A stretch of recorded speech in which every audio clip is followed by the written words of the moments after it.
Markham, who told police that he has 2 years of college-level electrical engineering, said he was building a time machine, but didn't have enough power for it. That's according to the Stanbury Police Chief Tom Hampton. Pada tahun 1995, ada seseorang bernama Mike Markham dan dijuluki sebagai Madman yang diduga tanpa sengaja menciptakan mesin waktu. Singkatnya, saat Mike menyalakan mesinnya, mesin itu menghasilkan area kecil melingkar seperti pusaran vortex berukuran sekitar 20 cm dan terlihat seperti distorsi gelombang panas. Mike nggak tahu itu pusaran apa dan berbahaya atau tidak. Jadi dia melemparkan sekrup ke dalam medan energi itu. Sekrup itu langsung menghilang. Mike bengong, sekrup itu nggak kembali. Lalu Mike mematikan mesinnya dan masuk ke rumah. Tapi kemudian dia mendengar suara logam jatuh. Itu skrupnya. Skrup itu muncul sekitar 60 cm dari mesin. Mike berpikir dia telah menciptakan semacam alat teleportasi. Tapi sebenarnya Michael Madman Markham telah menciptakan mesin waktu. Wahai para netizen yang dimuliakan, inilah dia, Mike Markham and the Time Machine.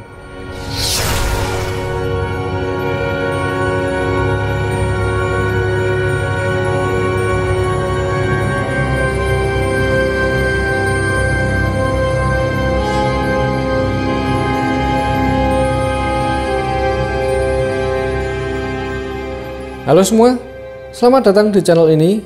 Saya Hermas Adrian. Di channel ini saya biasanya membahas tentang teori konspirasi, spiritual, sains, UFO, dan alien. Kalau kalian suka topik-topik seperti ini, bisa subscribe channel ini dari sekarang. Dan follow juga sosial media saya yang lain. Dan kalau sudah, kita mulai ke ceritanya.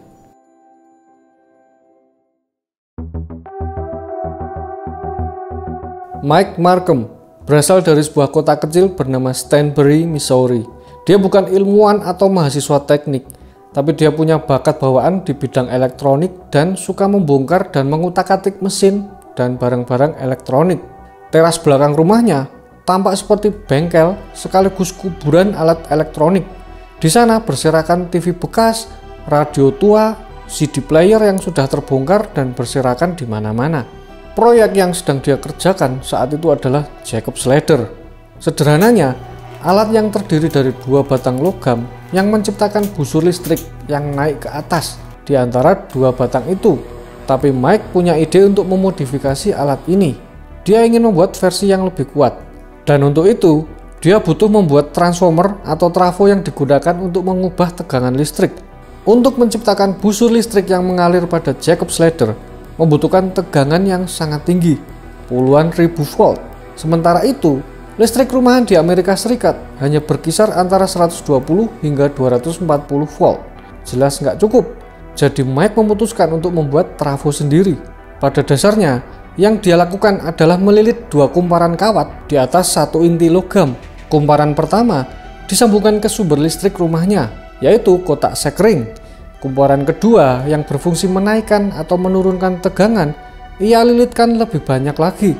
Singkat cerita, Mike berhasil meningkatkan tegangan yang awalnya hanya 120 volt menjadi 20.000 volt. Sebagai batang konduktornya, Mike memakai gantungan baju dari kawat. Cara kerjanya cukup sederhana. Tegangan tinggi dialirkan ke kawat logam, lalu udara di sekitarnya menjadi terionisasi. Artinya, udara berubah jadi penghantar listrik. Dan arus listrik bisa mengalir di antara 2 batang kawat itu dan membentuk busur listrik. Tapi busur ini tidak menyala sendiri, harus ada pemicu awal. Lalu Mike kepikiran sebuah ide. Bagaimana kalau dia menggunakan laser untuk memanaskan udara di sekitar konduktor? Dengan begitu, udara akan lebih mudah terionisasi dan bisa menyalakan busur listrik secara otomatis tanpa pemicu manual. Lalu dia membongkar beberapa CD player, mengambil pemancar lasernya, lalu menyambungkannya ke trafo buatannya. Setelah semua siap, Mike menyalakan mesinnya, namun nggak terjadi apa-apa, alias gagal total. Tapi saat dia mau matiin mesinnya, Mike melihat sesuatu yang aneh. Ada lingkaran seperti vortex yang terlihat terdistorsi melayang di atas alatnya. Karena Mike nggak tahu itu benda apa dan apakah itu berbahaya atau enggak, Mike melemparkan sekrup kecil ke dalam medan itu. dan skrupnya menghilang. Mike terdiam dan bingung. Skrupnya pergi kemana? Beberapa detik kemudian, skrup itu tiba-tiba muncul dan jatuh ke tanah nggak jauh dari mesinnya. Mike mengulang kejadian ini beberapa kali dan hasilnya selalu sama. Skrup menghilang sebentar, lalu muncul kembali dan jatuh beberapa senti dari mesin. Mike tidak yakin apa yang sebenarnya terjadi. Apakah mesinnya menteleportasi benda ke tempat lain atau mengirim benda beberapa detik ke masa depan? Setelah melakukan uji coba beberapa kali, mesinnya kebakar. Komponen-komponen lain juga hancur. Namun satu hal yang pasti, Mike tahu dia menemukan sesuatu yang besar. Mike Markham cukup yakin bahwa dia telah menciptakan mesin waktu. Kemudian dia ingin membuat versi yang lebih besar, dari ukuran 45 cm menjadi 2,5 meter. Nah, untuk meningkatkan ukuran mesinnya bukan masalah besar. Masalah utamanya adalah daya listrik. Dia butuh sumber listrik yang sangat besar. Rumahnya hanya bisa mensuplai 120 volt. Itu pun sudah dia tingkatkan jadi 20.000 volt dengan trafo buatannya sendiri. Tapi trafo buatannya itu meledak hanya dalam beberapa menit. Pada dasarnya, dia butuh trafo industri seperti yang dipasang di tiang-tiang listrik. Masalahnya, satu trafo itu bisa seharga $15.000 sampai $20.000. Dan dia butuh lebih dari satu. Lalu Mike ingat, ada 6 trafo besar yang terbengkalai begitu saja di halaman milik perusahaan listrik di King City, Missouri. Jadi Mike mengajak beberapa temannya yang punya truk pick up buat ngangkut semua trafonya di siang bolong alias maling. Beberapa minggu kemudian, versi baru mesinnya pun siap. Trafonya sekarang tersambung langsung ke jaringan listrik.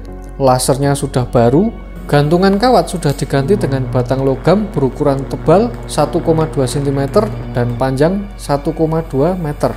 Dan tibalah di momen penentuan.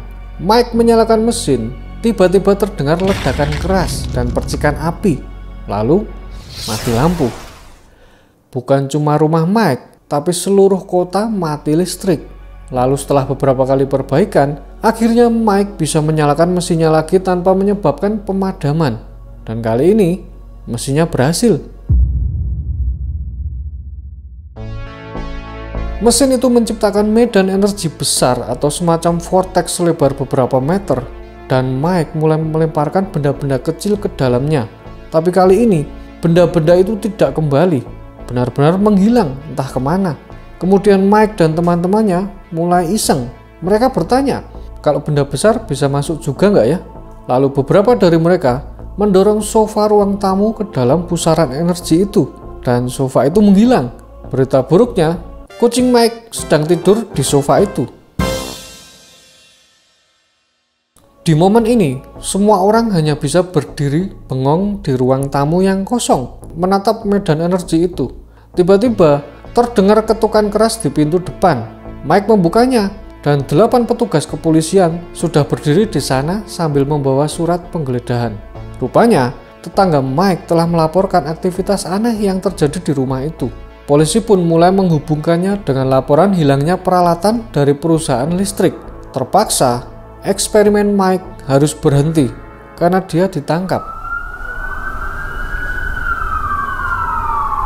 Atas tuduhan mencuri trafo dan mencuri listrik, Mike dijatuhi hukuman 60 hari penjara dan 5 tahun masa percobaan. Selama di penjara, Mike terus memikirkan bagaimana cara membuat mesinnya itu lebih efisien. Tapi saat itu, dia telah kehilangan segalanya, rumah, pekerjaan, dan reputasi. Tapi kemudian sesuatu yang tak terduga terjadi. Kisah Mike muncul di berita dengan judul "Pria Kansas membangun mesin waktu di teras rumah." A Missouri worker set out to make a time machine on his back porch.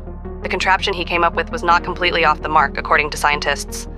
There are theoretical physicists working on those areas, and it's not total nonsense, according to the chairman at the physics department at the University of Missouri at Kansas City. The Stanberry police say the voltage that Markham had diverted into the contraption caused power interruptions in and around the northwest Missouri town of about 1300. Markham was arrested January 29th on a felony charge of stealing the transformers from a power generating station in King City. He pleaded guilty and last month was placed on 5 years probation.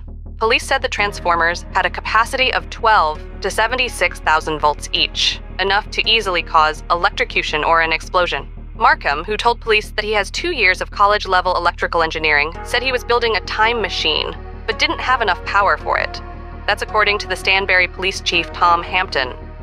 Berita ini menarik perhatian seseorang yang mengubah hidup Mike. From the high desert and the great American Southwest, I bid you all good evening, good morning, good afternoon around the world in all the world's time zones covered by this program, Midnight in the Desert.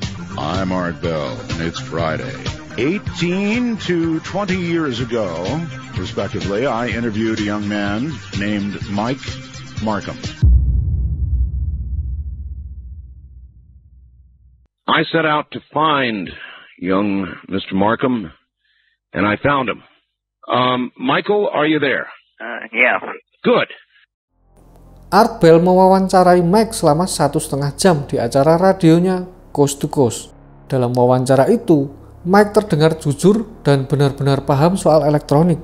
Dan Art Bell pun juga mengerti tentang listrik, seperti watt, ampere, voltase, dan hal-hal teknis lainnya. Jadi kalau Mike bohong, pasti akan ketahuan. Well, this was, I was using square waves, where I could actually, it was easy, controlling the duty cycle is easy to control the voltage that way. Right. So, because you can't really find, it's hard to find variacs rated at megawatts, so. Man, I'll tell you, if you were using square waves, I bet the ham operators heard you for miles. Jutaan orang mendengar wawancara itu, dan tak lama kemudian, bantuan mulai berdatangan. Ada yang menawarkan tanah untuk eksperimen, bahkan banyak orang yang bersedia mendanai proyek Mike dalam membangun mesinnya yang lebih besar. How do you feel about the possibility, Michael, of somebody coming along and being your mentor even more than this, maybe contributing money to build a great big gigantic version? Oh, that'd be great. That'd be like a dream come true. Singkat cerita, Mike kemudian mendapatkan sebuah gudang di Overland Park, Kansas, beserta semua peralatan yang dibutuhkan dan akses daya listrik yang dibutuhkan. Dalam waktu kurang dari setahun, dia berhasil membangun versi baru dari mesin waktunya, lebih besar dan jauh lebih canggih. Dan kali ini, mesinnya benar-benar berhasil. Di gudangnya, dia membangun beberapa versi mesin barunya, dan mesinnya berukuran 4,5 meter.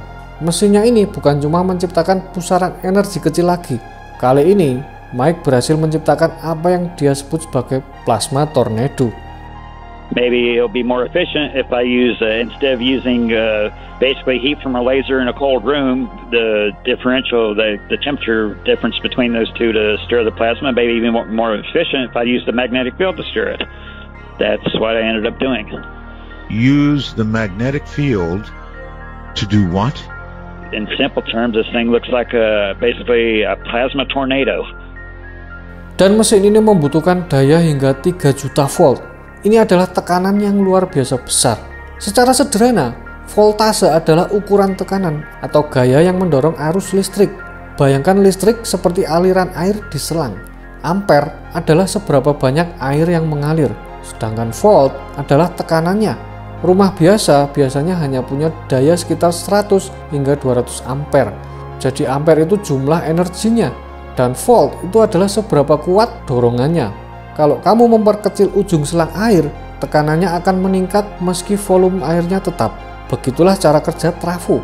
Dengan listrik dari perusahaan ditambah beberapa generator, Mike akhirnya punya tegangan yang cukup besar untuk menyalakan mesinnya. 2 cylinders, 1 cylinder inside the other. Right. With a magnetic, with another, basically a circle of magnetic electromagnets around it.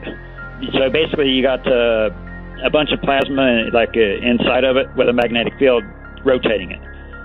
You know, what you are describing, I'm sure you've heard stories of the Philadelphia experiment, right?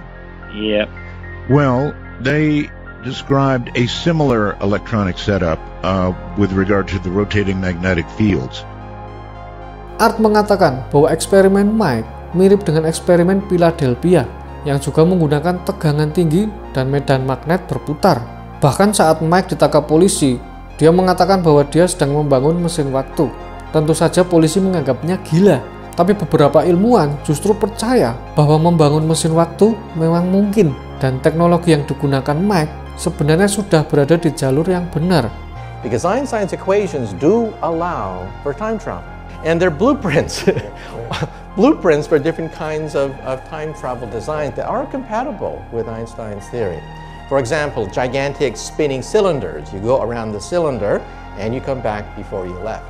Mike mulai menguji mesinnya dengan mengirim beberapa benda kecil ke dalam pusaran, seperti potongan kayu, bola baseball, dan barang-barang ringan lainnya. Semua benda itu masuk ke medan energi dan menghilang, mirip seperti kejadian sofa dan kucingnya. Tapi sebenarnya mereka tidak benar-benar lenyap, mereka hanya berpindah tempat. Sekitar 2 menit setelah masuk ke dalam pusaran, benda-benda itu muncul kembali, tapi lokasinya selalu berubah dan muncul lagi sejauh 45 sampai 137 meter dari mesin, entah ke arah timur atau barat, nggak pernah ke utara atau selatan. Mike menduga ini ada hubungannya dengan rotasi bumi atau medan magnetnya. Cerita ini memang terdengar gila, tapi uji coba tersebut disaksikan langsung oleh 15 orang. Siapapun yang nyumbang uang atau peralatan, Mike mengizinkan mereka untuk terlibat dalam proyeknya. Dan mereka pun datang buat ngelihat langsung. Mike sudah melakukan sekitar 200 uji coba dengan mengirimkan benda mati dan hewan. Semuanya sukses. Dia menemukan bahwa dengan menyesuaikan voltase dan kecepatan pusaran magnet, dia bisa mengatur seberapa jauh sebuah objek akan berpindah. Dan pada titik ini, hanya satu uji coba yang tersisa, yaitu dirinya sendiri. Lalu Mike berdiri di depan pusaran energi itu, lalu melompat masuk. Terlihat kilatan cahaya, dan Mike menghilang. Madman is gone. We can't find him.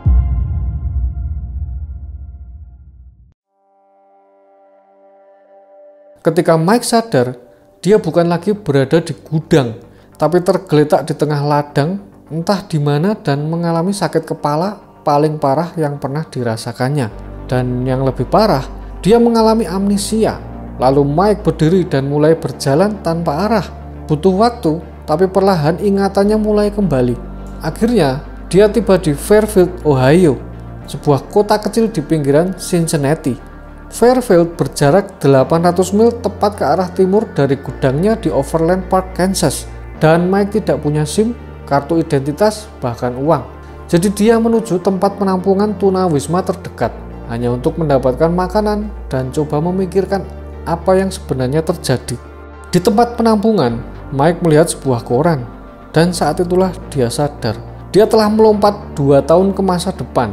Setelah itu, Mike mengambil beberapa pekerjaan serabutan buat ngumpulin cukup uang untuk transport balik ke gudang di Overland Park, Kansas.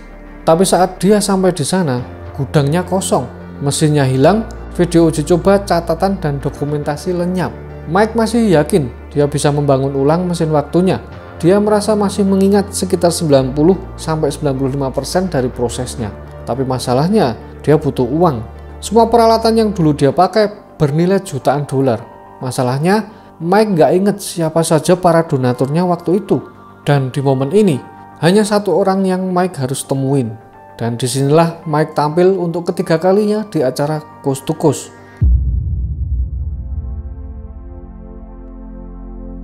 Dia menceritakan semua yang terjadi kepada Art Bell. Dan sekali lagi, orang-orang kembali berdatangan buat membantu. This one guy suggests, I'm actually looking at the website now, go to tell him to set up a GoFundMe account. Yeah, GoFundMe or, well, that's crowdfunding, right? Akhirnya, Mike Markham kembali melanjutkan penelitian dan eksperimen. All right, everybody, that's it. Everybody in the world wanted an update on Madman Markham, and now you've got it. He's not going to stop. What's next for Madman? Only time will tell. Good night.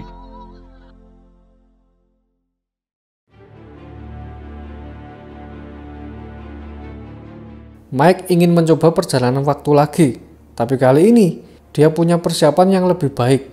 Dia ingin membawa perlengkapan penting supaya kalau ingatannya hilang lagi, dia bisa segera memahami apa yang terjadi. Tapi Mike masih menghadapi satu masalah besar, bahwa benda berbahan logam sulit melewati pusaran waktu dengan stabil. Benda logam bisa masuk, tapi hasilnya nggak bisa ditebak. Kadang berhasil keluar dengan selamat kayak skrup logam, tapi kadang logam justru akan meledak. Tapi setelah banyak percobaan, Mike akhirnya menemukan cara. Dia membuat tabung logam dengan cara tertentu. Tabung itu bisa melewati pusaran dan muncul kembali tanpa rusak. Dan semua benda di dalamnya termasuk benda logam akan tetap aman. Mike terus mencatat semua penelitiannya dan punya banyak pengikut di internet. Sampai suatu hari, dia mengumumkan bahwa dia siap melakukan perjalanan waktu lagi. Tapi kali ini, dia akan masuk ke dalam tabung logam dan membawa ponsel, semua catatan, foto, bahkan uang. Dan itulah kabar terakhir dari Mike Markham.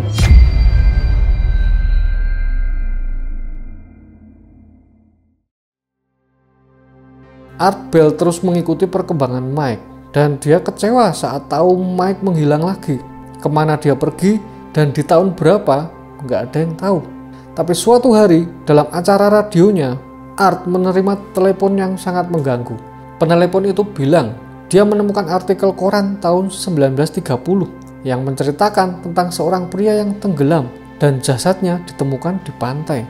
Menariknya adalah pria itu ditemukan di dalam drum logam yang aneh. Dan satu-satunya benda yang ia bawa adalah alat kecil berbentuk persegi panjang yang nggak bisa dijelaskan oleh siapapun. Kemungkinan besar itu ponselnya. Karena pria itu tidak punya identitas, jadi dia disebut sebagai John Doe. Tapi orang-orang percaya itu adalah Mike.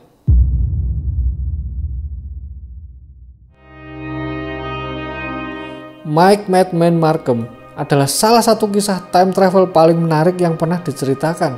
Tapi apakah kisah ini benar? Kita semua tahu bahwa informasi di internet itu banyak yang hoax. Begitu juga dengan cerita Mike. Dalam wawancara terakhir bersama Art Bell, Mike membantah beberapa rumor. Misalnya, dia nggak pernah mengirim kucing ke dalam portal, tapi memang dia pernah mengirim sofa. Kemudian cerita tentang artikel koran tahun 1930 yang menyebut seorang pria ditemukan dalam drum logam itu juga hoax. Tapi gimana dengan mesin waktunya? Beberapa ilmuwan yang sempat mendengar atau melihat proyeknya mengatakan bahwa meskipun terdengar mustahil, teknologi yang dibuat Mike sebenarnya sudah berada di jalur yang tepat. Mereka memang nggak percaya dia benar-benar bisa menciptakan mesin waktu. Tapi kalau mesin seperti itu bisa dibuat, pada dasarnya adalah tegangan listrik yang sangat tinggi dan medan magnet yang kuat. Hal ini sejalan dengan pemikiran Nikola Tesla yang pernah mengatakan bahwa seseorang bisa melihat atau bahkan menembus waktu dengan elektromagnetisme. Dan Albert Einstein membuktikan bahwa perjalanan waktu memang mungkin secara teori dengan melibatkan gravitasi ekstrim. Semakin kuat gravitasinya, waktu bisa berjalan semakin cepat. Dalam skenario gravitasi ekstrim seperti di dekat lubang hitam, waktu bisa bergerak sangat cepat. Jadi kalau Mike benar-benar berhasil menciptakan pusaran energi yang menghasilkan gravitasi sangat tinggi, maka secara teori bukan mustahil mesinnya benar-benar bekerja. It's already been scientifically proven you can use gravity to dilate time. Well, basically I'm using electromagnetism, which is 10 to the 30th times stronger. Right. So right. I don't need basically a black hole to do this. Salah satu pertanyaan yang cukup masuk akal dan sering membuat orang bingung adalah soal konsep dasar perjalanan waktu. Bayangkan kamu punya mesin waktu yang bisa membawamu 10 menit ke masa depan dan kamu berpindah waktu. Tapi bagaimana dengan posisi fisikmu di ruang angkasa? Bumi berputar dengan kecepatan sekitar 1000 mil per jam dan mengelilingi matahari dengan kecepatan 66.000 mil per jam. Bukan cuma itu, seluruh tata surya kita juga bergerak sekitar 500.000 mil per jam di dalam galaksi. Dan galaksi kita sendiri meluncur dengan kecepatan 1,3 juta mil per jam melintasi alam semesta. Artinya, titik tempat kamu duduk sekarang ini akan bergeser 90.000 mil hanya dalam waktu 10 menit. Cerita-cerita mesin waktu nggak pernah memperhitungkan hal ini. Bumi selalu digambarkan tetap berada di tempat yang sama. Tapi Mike Markham paham soal ini. Dia bilang bahwa mesin miliknya tetap sinkron dengan pusat gravitasi bumi. Jadi saat seseorang melakukan perjalanan waktu, dia tidak hanya berpindah waktu, tapi juga berpindah ruang.